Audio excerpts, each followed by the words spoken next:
¿Cómo están? Hola, Doc, buenas tardes. Hola. Vamos a empezar con el tema de hoy. Ahorita ya paso lista, ¿vale? Bueno, hoy vamos a ver un tema que se llama síndrome coronario agudo. En farma terapéutica lo vieron esto, perdón, en farma básica, no farma terapéutica, en farma básica, ¿vieron este tema o no? Sobre todo la pregunta va dirigida para Alessandra y para Isabela, porque sé que con los demás yo sí lo vi, pero para saber qué tanto nos metemos y qué tanto no. Yo la verdad no, Doc, pero ajá. ¿No lo viste? Ok. ¿Tú estabas en West o estabas en otra escuela? No, estaba en Tommy. De acuerdo, de acuerdo. Yo no me acuerdo, creo que sí lo vimos, pero la verdad no estoy muy segura. No pasa nada. ¿Tú también estabas en la Tominaga o...? No, yo estaba con Yarima. Ah, ok. Bueno. ¿Me avisan porfa si ya se ve la presentación? ¿O no se ve? ¿Sí es visible? Sí, Doc. De Sí, ya acuerdo. se ve. Sí. No es un tema tan amplio y de este lo que más... Ustedes ya lo conocen, ¿de acuerdo?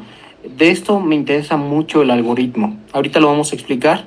Van a ver en las diapositivas que vienen algunas generalidades de forma básica y obviamente esas van a ser útiles. A ver, en general, SICA significa síndrome coronario agudo, ¿de acuerdo? Y es muy importante porque este síndrome coronario agudo incluye esencialmente tres grandes elementos. Primero, la angina inestable. Segundo, el infarto agudo al miocardio sin elevación del segmento ST. Y tercero, infarto agudo con elevación del ST. ¿De acuerdo? Entonces, a mí me interesa mucho que ustedes sepan dominar los criterios de diagnóstico y de detección oportuna porque, como podrán comprender, pues se trata de una condición clínica que pone en peligro inmediato la vida, ¿de acuerdo? Entonces, pues bueno, fíjense que el síndrome coronario agudo es en general el resultado de la alteración del flujo de las arterias que irrigan al corazón. Recuerden que una cosa es la circulación general, como la conocemos, la circulación que entra a las aurículas, luego a los ventrículos y de ahí bueno, pues sale a los pulmones o al resto del cuerpo. En este caso hacemos referencia a las arterias coronarias, que son las que llevan directamente el aporte de oxígeno al corazón. Y del síndrome coronario agudo tenemos dos grandes precipitantes. El primero es la hipertensión arterial, que nosotros ya vimos. Y en segundo lugar tenemos también a los, bueno, lo que es asociado a la formación de placa de ateroma, ¿de acuerdo? Entonces esto me interesa porque, porque, porque evidentemente, pues bueno, como ustedes podrán comprender, son patologías que son relativamente prevalentes en nuestro medio. Entonces, la diferencia entre una angina de pecho y el infarto propiamente dicho es la cantidad de aporte sanguíneo. Entiéndase con esto que en una angina el aporte es parcial. Digamos pues que la arteria está parcialmente obstruida, pero todavía hay irrigación, pero está obstruida, ya no está totalmente permeable. Y en cambio, con el infarto tenemos una obstrucción total del flujo, ¿de acuerdo? Entonces, ¿qué me interesa que ustedes aprendan en esta clase? Pues bueno, me interesa cómo le vamos a hacer para manejar los síntomas del proceso isquémico que se inicia. ¿Cómo le vamos a hacer también para limitar el tamaño del infarto y si eso es posible? ¿Cómo le vamos a hacer también para prevenir la recurrencia del síndrome y de sus complicaciones? También vamos a ver los criterios terapéuticos para reducir la mortalidad a corto y a largo plazo de esta enfermedad. Y finalmente vamos a individualizar el tratamiento según el riesgo cardiovascular que se presente. A ver, me voy a regresar a este esquemita. ¿Ya lo pueden ver? Sí, Doc. La clase de hoy está basada en las guías europeas pues más actuales. Creo que son del 2023. ¿de acuerdo? Pero evidentemente estas se asocian con las que hemos visto previamente, porque como lo dije, son al final de cuentas pues la consecuencia de una serie de comorbilidades que han estado interactuando en un mismo individuo y que han llevado a que se complique en este sentido.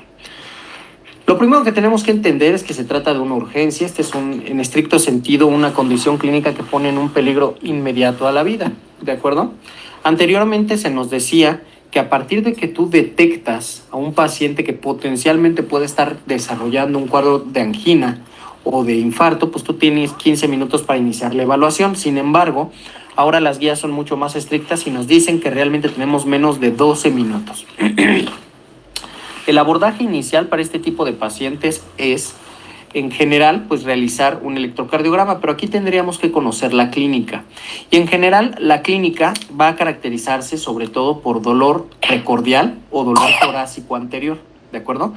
Este dolor suele ser opresivo, es un dolor sofocante, dicen los pacientes, como que les falta el aire. Y tal cual te dicen, es un dolor que asocian a que se pueden morir, ¿de acuerdo? Ahora también vamos a tener una característica. Fíjense, cuando se trata de una angina estable, este dolor suele precipitarse por actividad física, mientras que en la angina inestable el dolor aparece de forma súbita, es decir, aunque estés tú en reposo. Asimismo, en la angina estable el dolor desaparece cuando tomamos reposo y en la angina inestable se mantiene. Además, en la angina estable el dolor suele desaparecer alrededor de los 10 minutos después de que se inició, mientras que en la angina inestable pues la duración del dolor es mucho mayor. Entonces, asociado a esto podemos evidentemente tener pacientes diaforéticos, eso quiere decir que están sudando mucho, que sienten un estado, digamos, parcial de ansiedad, ¿de acuerdo? Y aquí el abordaje inicial requiere obligatoriamente la realización de un electrocardiograma de 12 derivaciones. Y es a partir del electrocardiograma que nosotros podemos diferenciar dos tipos de patrones. En el primero es aquel en el que no aparece ningún tipo de alteración. Siendo ese el caso, pero persistiendo los síntomas y habiendo descartado otras comorbilidades, estamos obligados a realizar lo que se conoce como enzimas cardíacas. Y de enzimas, perdón, es que ahora me toca cuidar bebé, entonces está enfermito. De enzimas cardíacas tenemos las famosas troponinas cardíacas, ¿de acuerdo? ¿Alguien de ustedes conoce troponinas cardíacas? ¿Sabe alguna troponina? ¿La han escuchado?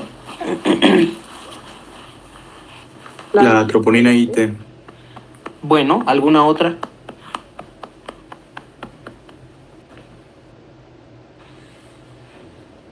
Tenemos otros marcadores como por ejemplo la mioglobina o la CPK-MB, ¿de acuerdo? Pero a ver, vamos a hablar de las troponinas específicamente. Y muy bien, Ricardo, que tú mencionaste la troponina I y la troponina T. Yo suelo decirles que la troponina I es la más importante. Acuérdense, la I es la más importante, porque es la primera que va a elevarse cuando existe un proceso inflamatorio a nivel cardíaco asociado a una isquemia. Perdón, mientras que la troponina T es la que dura más tiempo elevada, ¿de acuerdo? Es T de tiempo. Es decir, esa no se va a elevar en una fase aguda, pero habiendo existido un infarto previo, la troponina T va a permanecer elevada. Entonces, cuando ustedes vean una troponina I, quiere decir que el evento está ocurriendo en fase aguda, mientras que la T es un proceso que lleva más tiempo ocurriendo, ¿de acuerdo? Ahora, piensen ustedes en el payaso malo, es I y T, IT, ¿vale? Para que no se les olvide. Ahora, aquí tenemos dos escenarios, fíjate. El primer escenario es, no me aparece ninguna alteración del electro y tampoco me aparece ninguna alteración de las troponinas. En este sentido, lo que podemos diagnosticar es una angina inestable.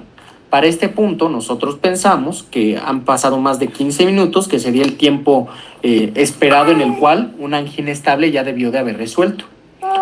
Si el dolor persistiera, se trata de una angina inestable. Pero hay un segundo escenario, y en este segundo escenario el electrocardiograma está limpio, pero las troponinas se mantienen elevadas. Siendo este el caso, podemos hablar de lo que se conoce como infarto agudo al miocardio subendocárdico.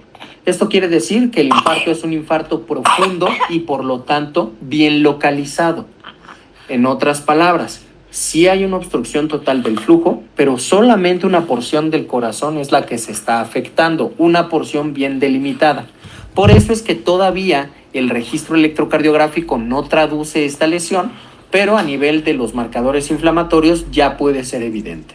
¿Hasta aquí vamos bien? ¿O tienen alguna pregunta?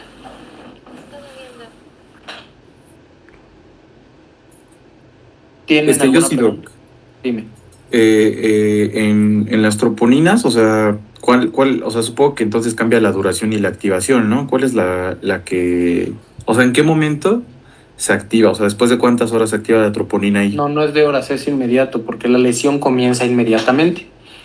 Aquí el tiempo es un factor de oro. De hecho, las pautas terapéuticas dependen precisamente del tiempo. Pero si el infarto es un infarto en curso, vamos a decir que está menos de una hora, ahí ya las puedes encontrar elevadas. Cuando hablamos de la T, esa sí puede, no sé, 4, 5, una semana después. ¿De acuerdo? ¿Hasta ahí vamos bien? Sí, Doc, gracias. Órale, excelente. Ahora, hay un tercer escenario y este sería el peor escenario, ¿de acuerdo? A esto le llamamos infarto sin elevación del ST, porque no hay trazo electrocardiográfico que demuestre un cambio, pero las troponinas sí están alteradas. En el último evento tendríamos la forma más grave, porque es donde ya existe una modificación del electrocardiograma y se conoce como infarto con elevación del ST. En este sentido, quiero que comprendan algo. El infarto o la lesión es subepicárdica. A ver, muchachos, acuérdense bien, por favor sean bien, yo sé que pueden. Subendocárdico está adentro, está muy bien localizado. Subepicárdico está afuera, está mal localizado, por lo tanto, la extensión del daño es mayor. Por eso es que el trazo electrocardiográfico sí evidencia esa lesión, ¿de acuerdo? Y como sí la evidencia es, valga la redundancia, fácil verla en el trazo del electrocardiograma. ¿Hasta aquí estamos de acuerdo? ¿O alguien tiene alguna pregunta? Todo bien, Doc. De acuerdo. Ok, a ver, ya con la pregunta que hizo Ricardo yo me anticipaba y les decía que obviamente el manejo va a ser distinto, pero en general se va a preservar. Fíjate, yo quiero que entiendas algo. Si lo que está ocurriendo es que se está alterando el flujo sanguíneo, pues obviamente lo que tú hagas tiene que estar enfocado a que se contenga o se mitigue ese daño. Es decir, tú tienes que evitar que esa obstrucción perdure. Imagínate que tú estás manejando y alguien choca en el periférico. Bueno, pues esa obstrucción del flujo es ese choque. A los policías y a los agentes de tránsito, lo que en teoría les debería de interesar es agilizar el flujo de autos. Pues aquí es lo mismo. Tú como médico te tienes que asegurar de garantizar el flujo sanguíneo. Y entonces, tradicionalmente hablamos de la mona, ¿vale? Mona, así. M es de morfina, manejo del dolor, ¿de acuerdo? En este caso, pues es un opioide, ya hablaremos de ellos. O es de oxígeno, porque si lo que falta es flujo de sangre, la sangre lo que lleva, sangre arterial, es oxígeno. N es de nitratos. Los nitratos son agentes vasodilatadores que ahorita vamos a ver. Y la A es de agentes antiagregantes plaquetarios. O sea, tú lo que quieres garantizar es que las arterias se abran, que llegue oxígeno, que la sangre no se detenga y que por lo tanto el flujo se garantice al corazón. Esa es la estrategia del manejo, ¿de acuerdo? Acuérdense, el manejo del Zika es la mona, ¿vale? Ahora, en este sentido no tengo las diapositivas precisamente en el orden en el que debería demostrarlas, pero tampoco me interesa que ustedes, digamos, la revisen en ese sentido, porque técnicamente ya la deberían de conocer. ¿Hasta ahí van bien, muchachos? Denme un minuto, Sí, Doc, gracias. déjenme llevar a este bebé con su mamá para que esté ya tranquilito. Denme un minutito, por favor.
Ya listos, discúlpenme, es que aquí la oficina es fría y tose más. A ver, les decía, lo que damos es mona.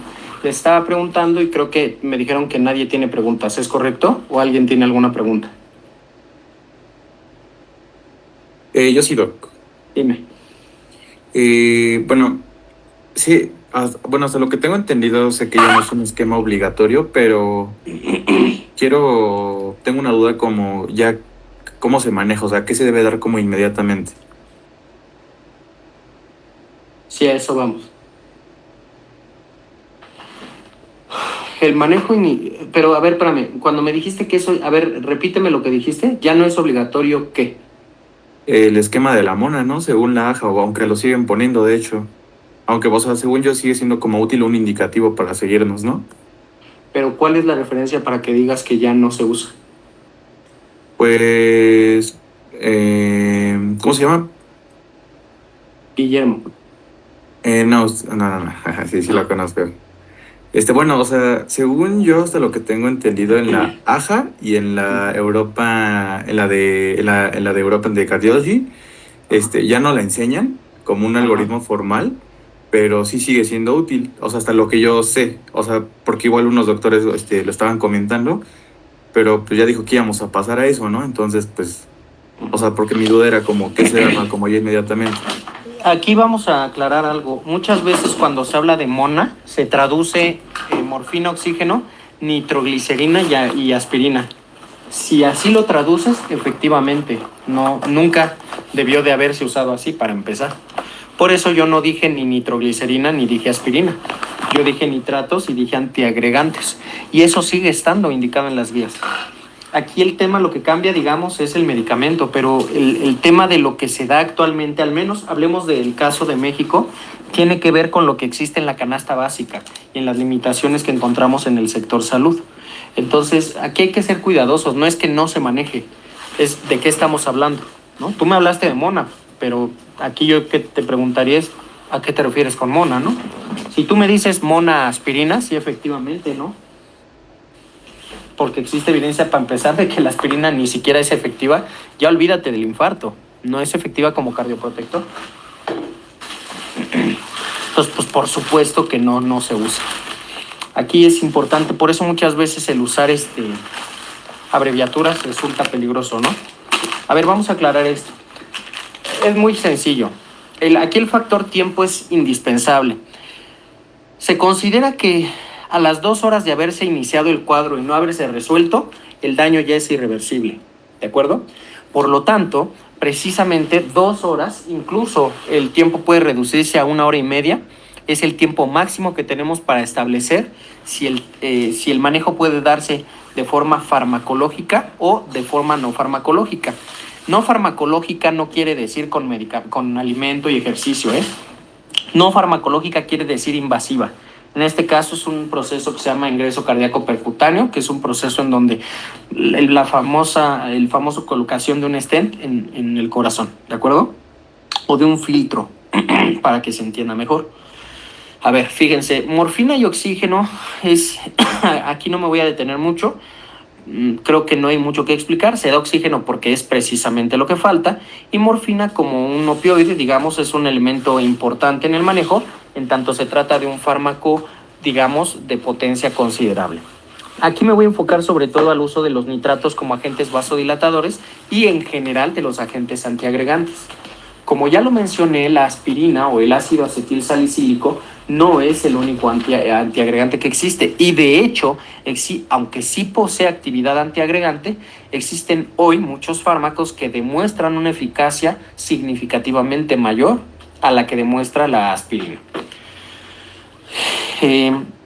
Ustedes ya saben que el ácido acetil salicílico pues es un AINE, es un inhibidor de la COX, y es por tanto un agente que al inhibir la formación de ciclooxigenasa, bueno, por alteración en la constitución del ácido araquidónico, va a impedir por tanto la formación del tromboxano, que es un vasoconstrictor, ¿de acuerdo? Del tromboxano A2 para ser más específico. Sin embargo, por ahí del 2019 se hizo un metaanálisis en el que se sugiere que precisamente la aspirina no tiene un efecto cardioprotector significativo y que en algunas poblaciones es incluso peligrosa. Por ejemplo, en los viejitos incrementa el riesgo de sangrado por caídas y muerte, ¿no? Y bueno, según este metaanálisis que junta 4 estudios, pues la aspirina no es tan útil como lo pueden ser algunos otros fármacos. En este sentido tenemos a por lo menos dos grupos distintos de antiagregantes. El primero es un inhibidor del receptor P2Y12, ¿de acuerdo? Que, bueno, pues estos medicamentos tenemos como protagonista el clopidogrel, aunque ya tenemos algunos más nuevos, como el ticagrelor y el prasugrel. Estos esencialmente lo que hacen es evitar la activación plaquetaria mediada por ATP, ¿de acuerdo? Entonces, de esa manera vamos a evitar, por tanto, la agregación. Tú tienes que acordarte que la agregación plaquetaria se da esencialmente en 4 pasos. Y yo siempre para platicárselos se los planteo con una mnemotecnia que es como si fuera ácido acetil salicílico, o sea, ASA. La primera es adhesión, la segunda se llama activación, la tercera se llama secreción y la última fase se llama agregación. Para ser claros, la aspirina lo que inhibe es precisamente la activación, mientras que los inhibidores del P2Y12 lo que inhiben es la secreción. En el último punto, en donde tenemos la agregación plaquetaria propiamente dicha, pues lo que ustedes tienen que saber es que la agregación plaquetaria se logra gracias a que la plaqueta expresa en su superficie de membrana una glucoproteína que se llama glucoproteína 2B3A. Se escribe con número romano, glucoproteína 2B3A. Y tienen ustedes que saber que esta glucoproteína funciona como bracitos de la plaqueta. Yo siempre les platico, para que se entienda un poquito mejor, que estos bracitos ayudan a que literalmente las plaquetas se sujeten una a uno y con eso garanticen su sostén, ¿de acuerdo?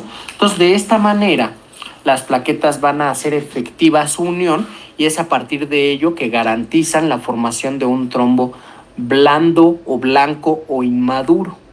En otras palabras, el proceso de agregación plaquetaria que se compone de estas 4 fases, lo que busca garantizar es que ese vaso que está dañado, digamos, vamos a pensar porque te cortaste, quede tapado. Pero aquí precisamente, como tú lo que tienes es una obstrucción del flujo y gracias a esa obstrucción las plaquetas están comenzando a unirse, tú quieres evitar que mantengan esa unión, porque imagínate, tú tienes una arteria tapada, probablemente por una placa de ateroma, y todavía además pones a las plaquetas a agregarse, pues lo que estás haciendo es empeorar este estado, ¿de acuerdo? Y eso nos lleva a algo que se conoce como la tríada de Virchow. La tríada de Virchow se explica a través de un daño endotelial, éstasis de flujo y lesión endotelial, ¿de acuerdo? En este último proceso de la agregación tenemos a un grupo que aquí no lo van a ver, no lo tengo en la presentación, pero sí existe, ¿de acuerdo? Y se llaman inhibidores de la glucoproteína 2B3A. Ahí tenemos a medicamentos que son anticuerpos monoclonales, son altamente específicos, por ejemplo, al abscizimab, ¿de acuerdo? Se escribe absci con C y con letra B de bueno, absci. Cimab es con X, ¿de acuerdo? Y con B al final. De estos 3 grupos, ojo, inhibidores del P2Y12, AINES, en donde está la aspirina, y finalmente los inhibidores de la glucoproteína 2B3A, el más efectivo sería el último, los inhibidores de la glucoproteína 2B3A. Sin embargo, también son los más caros y son los que más difícilmente van a encontrar en nuestro medio. Entonces, ahora sí, cuando hablamos de MONA, el uso de antiagregantes plaquetarios, aquí tendríamos que aclarar cuál es el mejor. Insisto, como le decía a su compañero, si hablamos de la aspirina, pues no, ese no es el mejor. El mejor sería el abscizimab. Sin embargo, al ser el más caro, hoy por hoy optamos más bien, por ejemplo, por los inhibidores del P2Y12, ¿de acuerdo? Ahora, insisto, si tu paciente tiene menos de 2 horas de iniciado su cuadro, tú puedes todavía indicar este manejo. ¿De acuerdo? Estamos hablando del manejo del infarto o bien de de la angina inestable, ¿de acuerdo? Para el caso de la angina estable, tendríamos que identificar primero qué fue lo que la causó. Muchas veces puede ser un paciente obeso con dislipidemia y que además pues tiene ahí datos de riesgo cardiovascular. Pues lo que habría que corregir son esos factores que están precipitando la aparición de la angina de pecho, ¿no? Y en ellos pues todavía podemos indicar cambios en el estilo de vida y demás. En estos pacientes ya nuestra intervención tiene que ser mucho más agresiva porque considera que pues están prontos a perder la vida si tú no haces algo pronto, ¿no? Entonces, en primer lugar, lo que tú tienes que garantizar en un paciente que tiene obstrucción del flujo es que no tenga obstrucción de flujo. Y eso solamente puede lograrse a través del primer grupo, que son los antiagregantes, o bien de un segundo grupo que ahorita vamos a ver. Recuerda, por favor, que los antiagregantes actúan durante la hemostasia primaria, en la cascada de la coagulación. ¿Hasta aquí vamos bien o alguien tiene alguna pregunta? Todo bien, Doc. De acuerdo. ¿Alguien tiene alguna inquietud, alguna duda? Entonces avancemos. Aquí les puse algunas dosis, importante que las consideren. Vámonos al uso de anticoagulantes y para esto me voy a enfocar sobre todo en el uso de las heparinas, ¿de acuerdo? Las heparinas se dividen en dos grupos, tú ya lo sabes, de bajo peso molecular o heparinas no fraccionadas, ¿de acuerdo? A ver, aquí yo quiero que tengan algo muy claro. Las heparinas van a actuar sobre todo en la hemostasia secundaria. Esto quiere decir en el momento exacto en donde ese trombo inmaduro o blando se vuelve un trombo fuerte, es decir, donde ya se activan los factores de la coagulación y la fibrina se integra para darle solidez al coágulo. Entonces, las heparinas inhiben al factor 10 activado, pero también van a potenciar la formación de la antitrombina 2, ¿de acuerdo? Esto es muy importante. Ahora, quiero que sepan que la anticoagulación en el manejo del síndrome coronario agudo no está recomendada hasta que se hubiera realizado una intervención o bien que se hubiera resuelto el evento. ¿Por qué? Porque las heparinas tienen un alto grado de interacción farmacológica. Aquí les voy a decir algo, en general todos los anticoagulantes, aquí nada más me aboqué a las heparinas, pero podemos hablar, por ejemplo, de los inhibidores directos del factor 2 activado, como el dabigatran, o los inhibidores del factor 10, como por ejemplo la marca Xarelto, ahorita me acuerdo la sustancia, es rivaroxaban, ¿de acuerdo? Ahora, pues las heparinas se van a escoger según la función renal, ¿de acuerdo? Pero vámonos a los vasodilatadores porque estos sí me interesan mucho.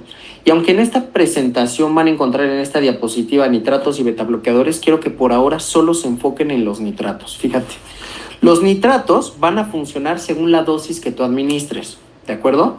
Los nitratos son agentes potenciadores de la secreción de óxido nítrico que a su vez funciona como vasodilatador del músculo liso vascular.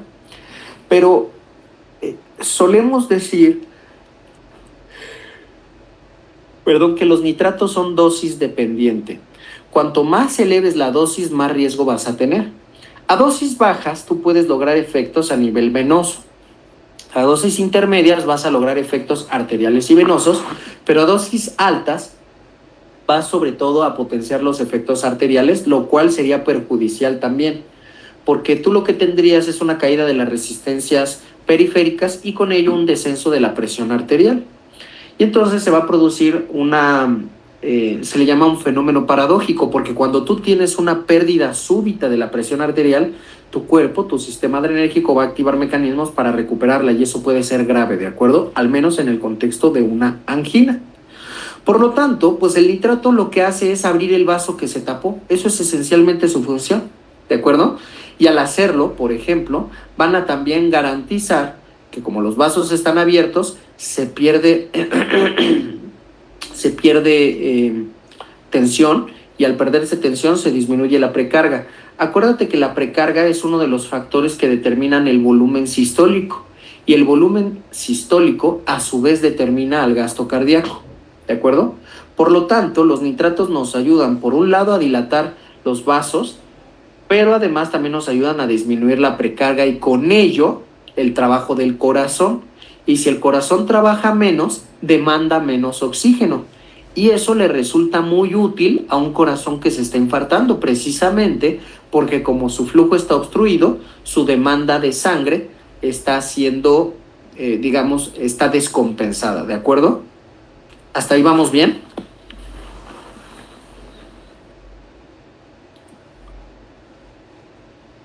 ¿Tienen alguna pregunta? No, doc, todo bien, gracias.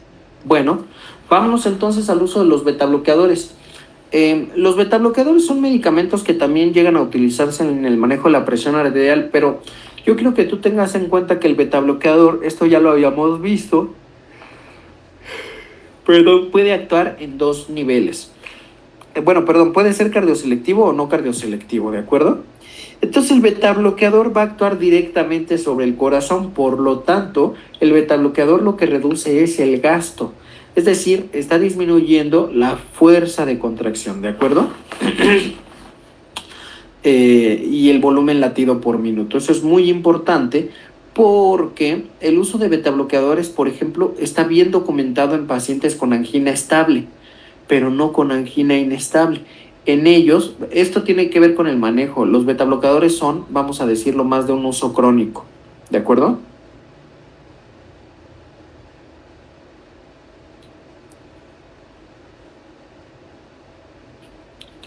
¿Hasta aquí alguna pregunta? No, doc. Vale, entonces vámonos con los YECA, los ARA y las estatinas. ¿Por qué le daríamos YECA, ARA o estatinas a un paciente que se está infartando? A ver, tengamos clara una cosa. Esto es para un manejo crónico. Esto no es para un manejo de fase aguda. Y quiero, por favor, que no lo vayan a olvidar. Lo que tú quieres con esto es disminuir la resistencia vascular periférica. Si tú disminuyes la resistencia, por consecuencia disminuyes el gasto. Y si disminuyes el gasto, ese corazón no tiene una demanda de oxígeno tan elevada. Y si ese corazón no tiene una demanda de oxígeno tan elevada, pues por lo tanto, en un paciente que se está infartando, el dolor y la sintomatología clínica va a aminorarse. ¿Por qué? Pues porque, como lo dije, su flujo está obstruido. Y mientras el flujo se mantenga obstruido, su demanda no va a poder garantizarse. Sin en cambio, si tú disminuyes la demanda de ese corazón, pues el flujo obstruido de sangre de alguna manera se compensa. Entiéndase, no es un alivio total, es un alivio parcial. Solamente ataca a la sintomatología, pero no a la causa de base. De ahí que se recomienda el uso de estatinas, por ejemplo, en pacientes con perfil lipídico elevado, esto ya lo vimos, las dislipidemias. En este tipo de pacientes, pues lo que tenemos que hacer es garantizar que no se vayan a ¿cómo se llama? A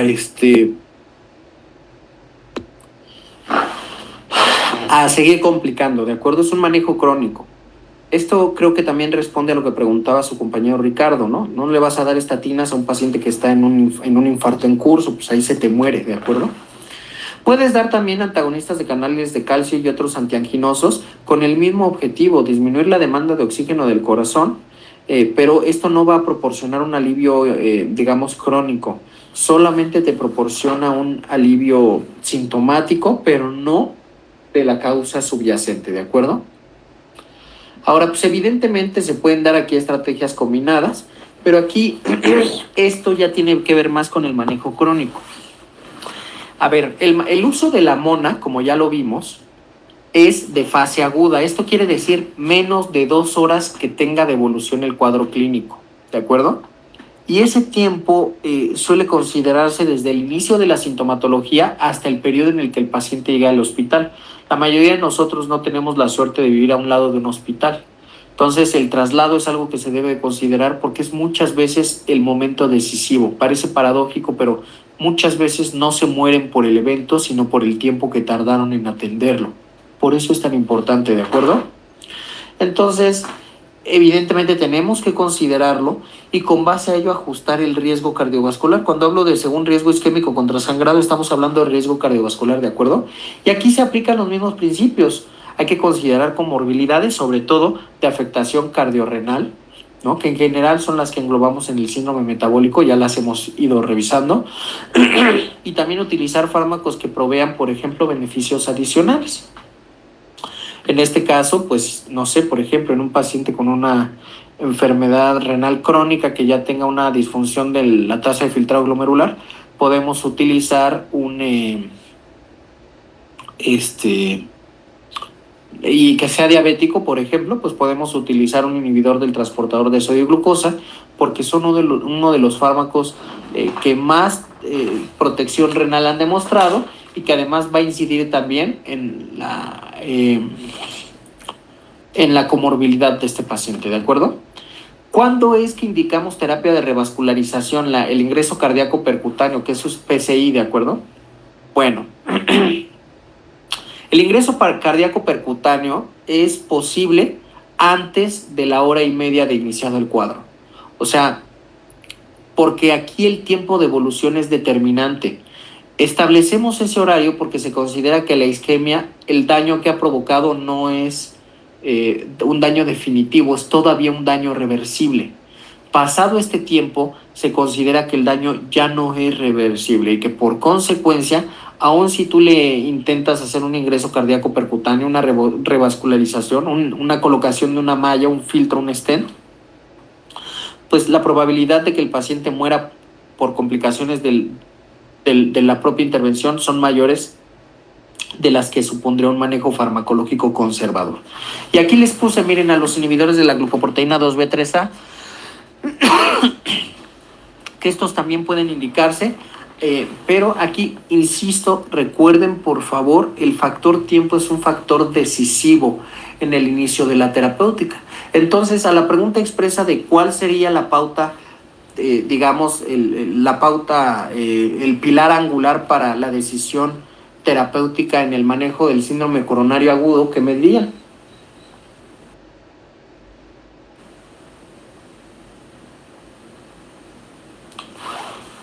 Si yo te pregunto a ti, Vivian, por ejemplo, ¿qué me dirías tú?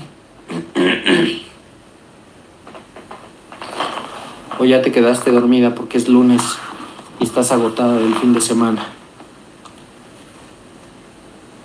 No, Pues sería el tiempo, ¿no, Doc? Es el tiempo.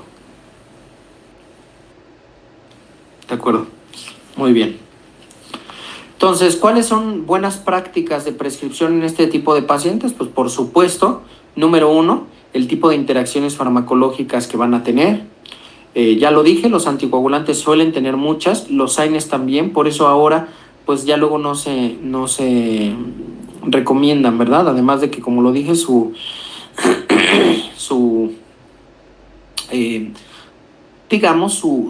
efectividad está puesta en duda. Evidentemente tenemos que adaptarnos a las comorbilidades de los pacientes, pero también tenemos que garantizar la adherencia. Yo ya les di la clase anterior, si no mal recuerdo, pautas de adherencia terapéutica, ¿se acuerdan? Y les dije incluso cómo podemos medir la adherencia, recuerden mucho eso, ¿de acuerdo?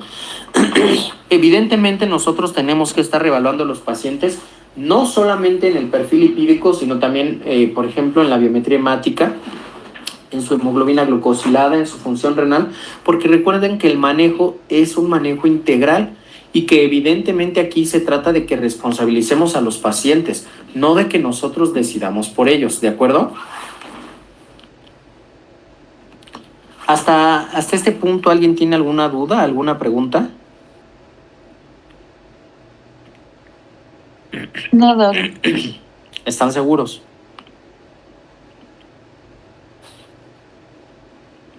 Conste. Bueno, pues vamos a empezar entonces su caso de hoy. ¿Cómo sintieron el examen de la semana pasada? A ver, escucho opiniones. ¿O están cómodos, así como les fue? ¿Están totalmente alegres y felices?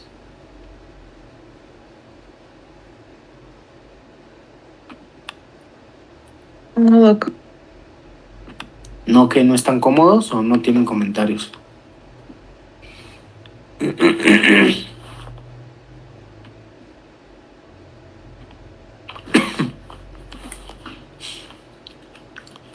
Yo siento que estuvo bien o más o menos, la verdad. Nada que no hay. Nada que no, que perdóname, Ricardo, se te cortó. Ah, es que un pinche payaso me anda silenciando, Doc. Por eso. Pero que nada que no hayamos visto a lo largo de la carrera, la verdad. Ok, bueno. ¿Alguien más, algún comentario?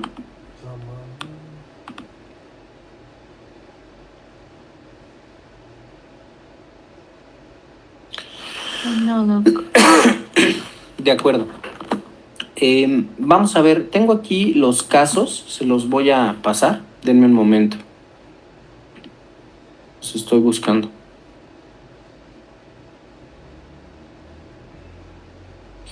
Bueno, esta ocasión el caso es individual, ¿de acuerdo? Obviamente solo los que asistieron a esta clase me lo pueden entregar porque sé que no están todos. Ya pasé lista, pero me quise abocar hoy a ver esto para... Luego es la clase de que más dudas les da, por eso, pero bueno. Qué bueno que no tengan tantas. A ver, vamos a ver.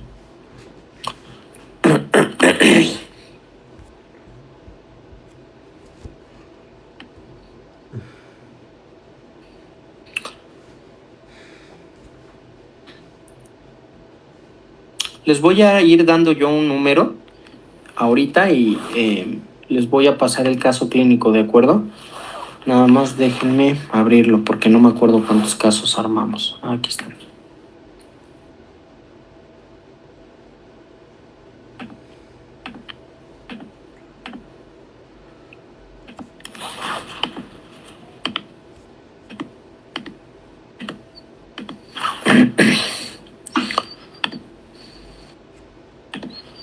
¿Cuántos somos hoy? 16, Doc. No, hoy No es no. cierto, 14. ¿Por qué mientes, Bonitsu? Disculpa, Doc. Bueno, a ver, vamos a ver. Les doy primero su número. Anótenlo, por favor, porque ya no me lo voy a saber, ¿eh? Vivian 1, Monse González 2, Bonitsu 3, Alessandra Castillo 4, Emanuel Eduardo 5, Ana Karen 6, Dulce Isabela 7, Ana Monse Salas 8, Regina López Alba 9, Citlalia Mairani 10, Arturo de Jesús 11, Ricardo Arón 12, Lau Román 13 y Fer Vázquez 14. ¿De acuerdo?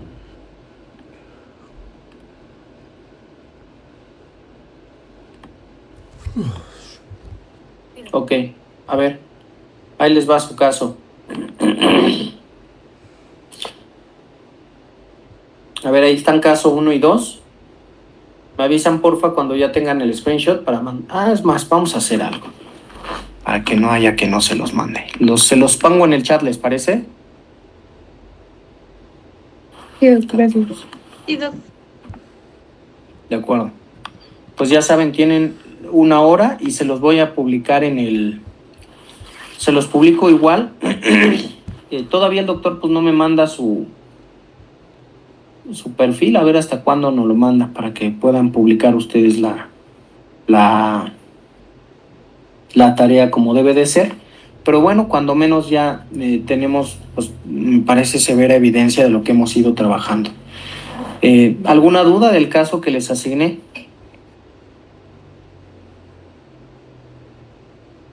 No, Doc. De acuerdo. Vienen preguntas puntuales. Ah, de veras, déjenme les mando de qué guía lo quiero, porque hay una guía de la que lo quiero, no es de cualquier lugar.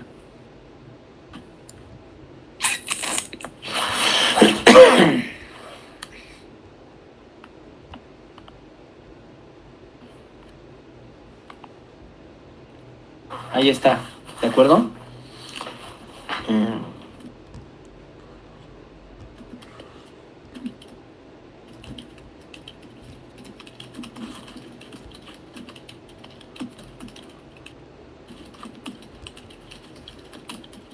¿Es pregunta-respuesta? Pues sí.